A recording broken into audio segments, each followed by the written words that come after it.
Tonight we're going to talk about our sweetest enemy. If any of you like to go onto YouTube, there's a gentleman, a Dr. Robert Lustig. He is a pediatric endocrinologist who practices in Northern California. He feels that he is the pioneer in sugar research. And if you get on his website and look him up, he has an incredible hour-and-a-half program on sugar. I highly encourage you to watch that. Most of my things from this PowerPoint come from his literature and his study. He's worked a lot with children and sees the effects of sugar on the body. So let's look tonight and see what we can learn. It talks here about all the different types of sugar. Wow, did you know? And by the way, you might want to turn the light off. There you go. Brown sugar, powdered sugar, corn syrups, high fructose corn syrup, on and on the list. Agave, milk sugars, of course the sugars in fruit, sorbitols, turbinado, 40 names for sugar.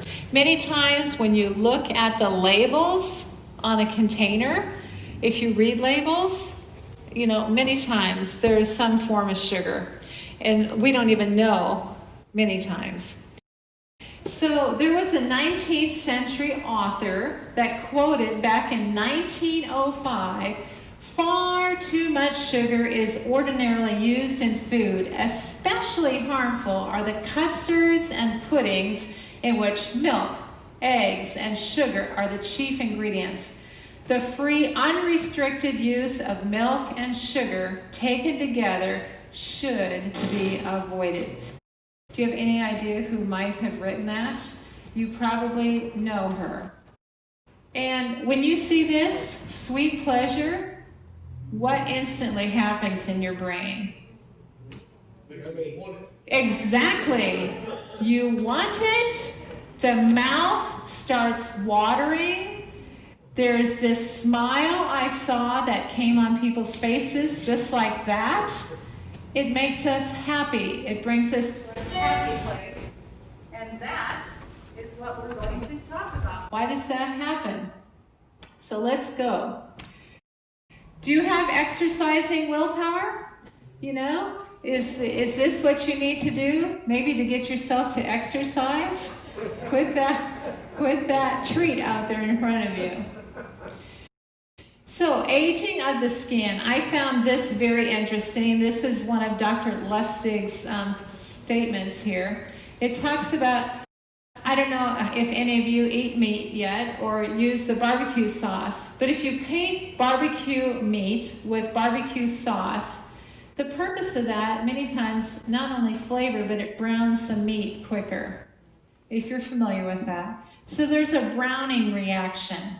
What is interesting here is that sugar browns our inside cells the same way. And the fruit juice ages us 7 times faster, so it's better to eat the apple than the apple juice, or the orange than the orange juice. I have an actual video clip on my computer if anybody wanted it sent to them. This was done on one of the news programs about how they make orange juice. I think if you would watch that, you probably would never drink orange juice again. If you do your own juice is one thing, but when you buy the major brands in the store, have you ever wondered why they always taste the same? A very interesting program. In fact, I had the privilege of being asked to go to a Catholic daycare and did a program on snacks for kids, and we talked about orange juice, and I showed that video clip, and I noticed they had that to serve for the snacks, and they put it away. So anyway, so again, the next time you go for that glass of orange juice, think, wow, it's better to do the orange. And why is that? What do you think? What are we missing in the juice? Exactly, we're missing the fiber. So there's a domino effect with sugar. It increases the sugar in the body, which increases the insulin. For those of you who are diabetics, that's kind of important. And then what does insulin do? Insulin's job is to store. We store fat. And many times when diabetics get to the point where they start needing to go on insulin, many times they gain weight because that's what that hormone does. And research shows that cancer cells use sugar to grow. I found this really interesting. If you watch Robert Lustig's sugar program, he actually has a video clip in there that shows these cancer cells, eating the sugar, and they grow.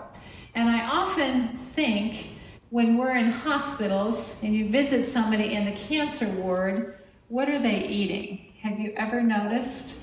I see that all the time. It's like, wow, that's not an anti-cancer diet.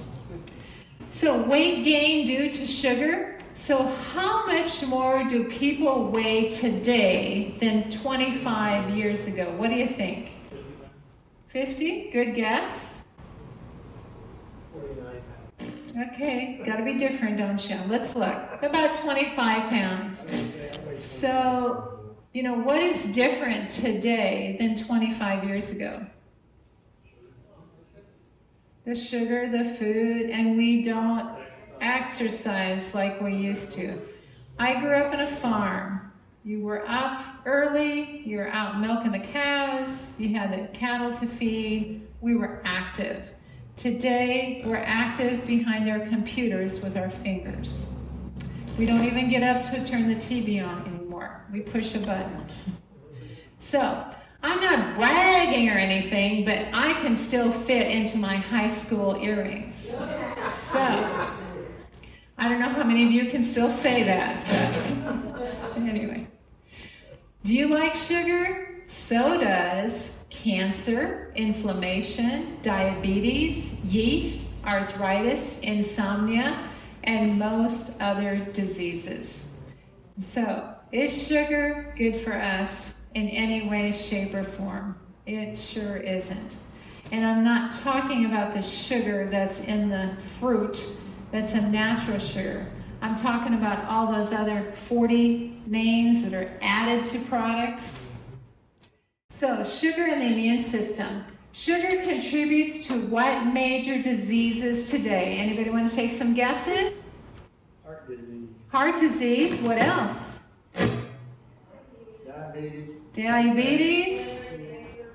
Let's look at these. The 4 major ones are obesity. As the weight goes up, the diseases go up. As the weight goes down, the diseases go down, and your medications. They're like a seesaw. And also, as you mentioned, type 2 diabetes. Sugar is a huge contributor. High blood pressure. And as somebody said, heart disease. Sugar is a major contributor to all these diseases. So is that something you want to put on the town list? But we do inadvertently, don't we? Sugar's effect on the body. I really like this picture. What should soldiers be doing for us? What should they be doing? Should they be sleeping like this? If they should be protecting us. They should be active. But just like we have soldiers in our body, our T cells, they're called, when we consume sugar, it does this same thing. It puts them to sleep. So as we eat sugar, the T cells, the immune system is put to sleep temporarily. And so the germs and bacteria are saying, come on in, guys, the coast is clear. And so sugar really deadens our immune system. So when the tongue tastes something sweet, the body assumes it's safe. And is that always the case? No, it's not. The body has trickery. The foods do trickery to the body. And is sugar addictive? Oh my, yes. Sugar is everywhere. Eating even small amounts of sugar, well, when you're done with that piece of chocolate pie, it just tastes like more, doesn't it? It sure does. It is addictive. And pretty soon the scale just goes up and up. We just want more. And sugar activates the brain, as does cocaine. Isn't that incredible? Okay. It's more difficult for people to control their eating habits than narcotics. And that comes from a study from the National Institute on Drug Abuse. So I found that fascinating. In our brain, sugar works just like cocaine. The dopamine receptors in our brain are released when we do cocaine. The same action happens when we do sugar. No wonder it's so hard to get rid of. And rewiring of the brain. Scientific evidence shows that repeated exposure to large amounts of palatable foods can alter the brain similar to addictive drugs, essentially rewiring the brain to promote compulsive consumption and loss of control. And I struggle too. I was just sharing with somebody, in my house, it's my safeguard. If it doesn't get in your grocery cart, it's not going to get in your mouth. But when I come to potlucks, I really struggle with my appetite because I don't have it in my house, and there it is, and it tastes good, and one tastes like two and sometimes three. And so it's a challenge for all of us. But now you know why. This, I thought, was fascinating. Early exposure to sweets. Children will crave sweets later.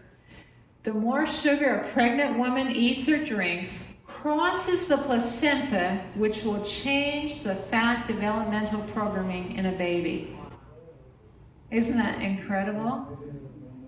And this is even more concerning. What does WIC have to offer children? If you look at this label, about 15% of soy protein. Here's the one I want. The 43% corn syrup solids. What is corn syrup? Sugar. Another 10% of sucrose. Soda has 10.5 sucrose, by the way. So, baby milkshakes. Some babies are now obese at 6 months old. And what did we just learn in that previous slide? That the more sugar somebody eats, the developmental programming in a baby is going to be set at birth already. Wow. So years ago, we received sugar from where? Yeah, from fruit, which has the fiber. Today, sugar is in most all the processed foods. I always tell people, when you pick up a bag and it crinkles, I call that crinkly bag syndrome. So if we can stay away from all the crinkly bags, we would be good, huh? So what do you think the recommended added sugar per day is for men? They say 150 calories worth. Do you know how much that is in teaspoons? About 9 teaspoons a day. Wow, we're getting more than that today. And for women, about 100 calories, which is 6 teaspoons. There it is. 1 can of soda. Anybody want to guess how much is in 1 can of soda? How many teaspoons of sugar? 10 to 12, depending on the size, but 10 typically. So if we have 10 teaspoons in just 1 can, not even considering all those crinkly bags we're eating, we're consuming a lot. So, how much sugar does the average person consume per year? Okay. So, if this is 35 pounds and we're consuming 150 to 170, who's good with math? how many of these a year? 5 of these a year per person is what we're eating. So, and what does sugar do to our immune system? Puts it to sleep. And what diseases like sugar? All of them. Yeah, all of them. So the next time you're consuming sugar, look out. The biggest contributor to weight gain is right here. Yeah, the soda. And I really like this display. I got this from the public health department. If you consume just 1 can of soda a day for a year, you will have consumed approximately this 50 pounds of sugar. Just 1 can a day. I hear that all the time. I only have 1 can a day. But that one whatever always adds up. So. Can I ask a question? Sure. I heard that it's better to use the regular soda if you're going to drink soda than the diet one. What's your take on that? You know what? They're both poison. Because when you look at the diet sodas, they have, what's the artificial sweetener in it?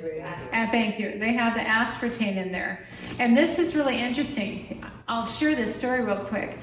When I used to work at the Union Pacific Railroad, I had a guy came in there and he said, would you tell me what's with this aspartame? And I said, oh, it's no big deal. I said, it's been approved by the, all those agencies. It's okay. He would kept coming in and bugging me and saying, have you researched that yet? I said, no. So I finally said, oh, fine, I'm going to go look into it. So I and a girlfriend, we went to Shawnee Mission Library, and I got a book called Sweet Poison by Janet Starr Hull. It was the most eye-opening book I have ever read on sugar and the artificial sweeteners. It was after that I realized how bad these artificial sweeteners are for us. And so it's something that we really don't want to be putting in our bodies. And so when you look at what sugar does to the body, and yet you look at what the artificial sweeteners do, when that sweet hits the tongue, what did we learn? The body automatically thinks it's safe. So when that sweet hits the tongue, it triggers the brain, hey, something sweet has come in, food is coming. And so that triggers the pancreas to release insulin. Insulin comes into the system, but there's no food. And yet we've got this insulin floating around.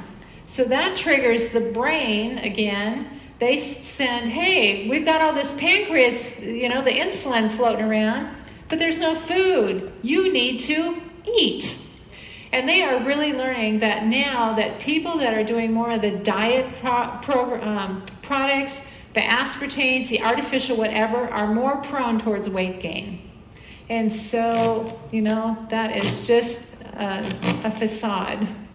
So what's in a soda? Let's look and see. Caffeine, which is a diuretic, which makes you thirsty so that you want to drink more. And of course, sugar. A typical 1 can is that much. When I do this full program, I have my Coke display. Coke that was invented back in 1906 when it formally came to the market, to now I have my 6-ounce can of Coke all the way now to we're like to 50 some, and I have how much sugar is in each one of those. And over the course of the year, which we'll look at here in a little bit, just on a quick slide. And salt, there's 55 milligrams of salt in each can approximately for just the 12 ounce. So what does salt make us want to do? Drink more. Of course. Sugar hides the salt so it's not detected. And the salt makes you thirsty, so you drink more. And of course, it has the acid. The phosphoric acid is one of the big ingredients also. If I were to tell you, I'm going to serve you a drink with acid in it, what would you initially say? No. But yet we drink it freely, don't we? Every day. I just had a patient recently that he drank no water, and he drank, about 6 of those big drinks every day. That was his. I'm going, wow. That's what I used to do. When you said that about 1 can, I used to drink about 8 cans of Dr. Pepper a day and no water. Oh, wow. So that's 400 pounds of sugar a year just in the bottle. That's right. That's scary. That is scary. And you wonder why I just sleep back then. Yes, exactly. All that caffeine. But again, there's things hiding in that drink. Wow. Who do you think was behind the development of this drink, huh? So, what can a single soda do? And the reason I focus on soda so much is because that's probably one of our biggest drinks in our society. Pretty much for a lot of people. 1 soda per day, per year is how much sugar, and we talked about that right here. And kids' risk of becoming obese increases by 60% for every additional sugary drink consumed per day. Do we see a lot of obese kids today? We sure do. And they now have those fat cells developed that will be with them for life. When those fat cells are shrunk, you lose weight, but boy, they are ready for action. They're always going to be there to be refilled and reused. Women who drink 1 sugar-sweetened beverage each day have almost twice the risk of diabetes. Diet soda drinkers, we've already talked about, you're not off the hook. So there too, your risk of diabetes goes way up. And here I just put a quick slide in here about Coca-Cola. The first year, 1886, they sold 25 cups. But it was in 1906 they actually went to the bottle. Today they sell more than 1 billion bottles per day. And that's just Coca-Cola, by the way. That's not all the other brands. And Coca-Cola, by the way, includes all these. Sprite, Fresca, ginger ale, Pib, Tab. They're all in the same family. And isn't this interesting? The soda sizes increased over the years. 1915, the size of a bottle was about 6.5 ounces, which was a weight gain of about 8 pounds per year. And you can see as the size of the sodas go up over the course of time, it stops here. These all come from Robert Lustig's program, by the way. The size of the soda, 44 ounces, up to a potential of 57 pounds per year extra. You could, if you're not wearing it off. Isn't that incredible? Just from 1 drink? Wow.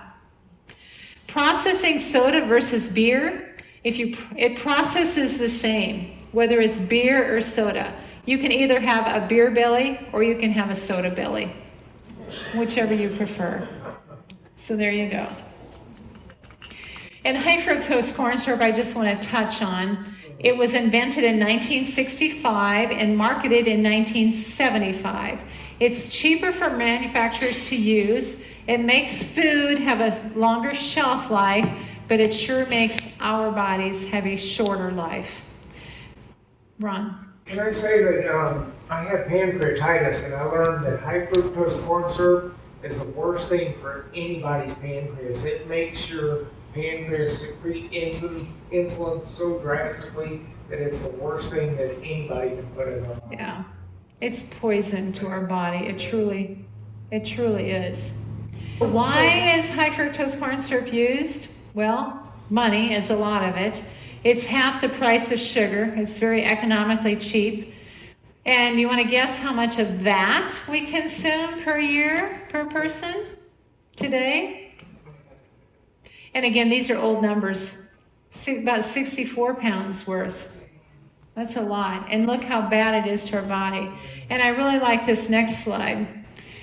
High fructose corn syrup can increase your bad cholesterol within what time period do you think? Want to take a guess? A week, 2 weeks, a month, 3 months? This also is on his video, if you watch this, because they show you in this lab how they did this and how they determined this. So I just took the summary of it. It increases the bad cholesterol within 2 weeks of consumption. Isn't that incredible? 2 weeks! That's hardly anything. If you're drinking those high fructose corn syrup drinks, it can increase that bad cholesterol. So a sweet drink, high fructose corn syrup, is as bad as a fatty cheeseburger. There's really no difference in how the body's processing that. So we think we're doing good to have our drinks and we're not eating meat. So how to have success? Eat simple, avoid processed foods wherever possible. Get away from crinkly bag syndrome. If it came from a plant, eat it. If it was made in a plant, be careful. I always say real food doesn't need a label. The minute it's processed, it has a label. And when you eat food by people in white coats, down the road you have to visit the people in white coats. So. Well, the food growth illustration is the same. I know. Yes. What are you consuming? Read the label. Keep healthy snacks accessible. What are those? Vegetables. Veggies are your best. You know, we talk about fast food. I'm on the road. I have a very demanding job. Once in a while, I bring my food with me. Once in a while, the last couple weeks, I didn't have anything, so I thought, oh, what's something quick? We always think, let's go get fast food. My fast food is I stop at the local grocery store, and I'll get me a bag of those sweet peppers and maybe a banana. That is my fast food. It doesn't get any quicker than that. So when you start thinking about running by Wendy's or whatever, get a different mindset of what is fast food. So again, keep healthy snacks accessible. Success begins with what you place in your grocery cart. Again, I just said this, real food doesn't have or need a nutrition fact label. And again, when I do my regular class, I have different labels that we hand out, different empty food packages, and we'll read the labels and watch the serving sizes. There's 4 grams per teaspoon. So if you're looking at a label and something says it has 40 grams of sugar, how many teaspoons is that? 10. And that's what's in that can of soda right there. Yes? Also, the labels aren't true because they can add so much before. Yeah. And You that's, gotta put that in your, yeah. and it's gonna be up more than what you're Yeah. getting on that label. It's like one of my classes I did, for example, what do you think a serving is of the Pam spray? Half a teaspoon. It's a third of a second. A second. A third of a second is a serving. And that's why they can say there's no calories. So, incredible. Yeah, look at you. Spray for 5 seconds or something, you obviously know. And a third of a second is a serving. Yeah. Yeah, we're going to talk about Pam spray when I do my demo. Training the taste buds. Did you know our mouth has about 10,000 taste buds on the tongue and the roof of our mouth? Each taste bud has about 50 to 150 receptor sites that go to the brain. And each receptor site turns over every 1 to 2 weeks. I often wondered, how do we retrain our taste buds? How does that work? And I found this in Prevention Magazine years ago, and I've not been able to find it again, but I've held on to this because it just makes sense. I could never figure out how does that work until I read this. And it's like as we turn over those receptor sites, you know, a good story is somebody who's had a heart attack and the doctor says, okay, you need to go to a low-fat diet. And they've been doing whole milk. And the doctor said, you got to get down to skim milk. So they go from whole to 2% to 1.5 to 1, you know, mixing them, and they finally get down to skim. And then they go traveling, and they stop at the hotel, and they have the complimentary breakfast, and they pour their milk on their cereal, and they're eating it, and they go, we've been served cream. This is cream, when actually it was whole milk that they used to have before, but their tongue, those receptor sites, those taste buds, had gotten used to new flavors. So people ask me, how do I change my diet? In the beginning, you have to persist.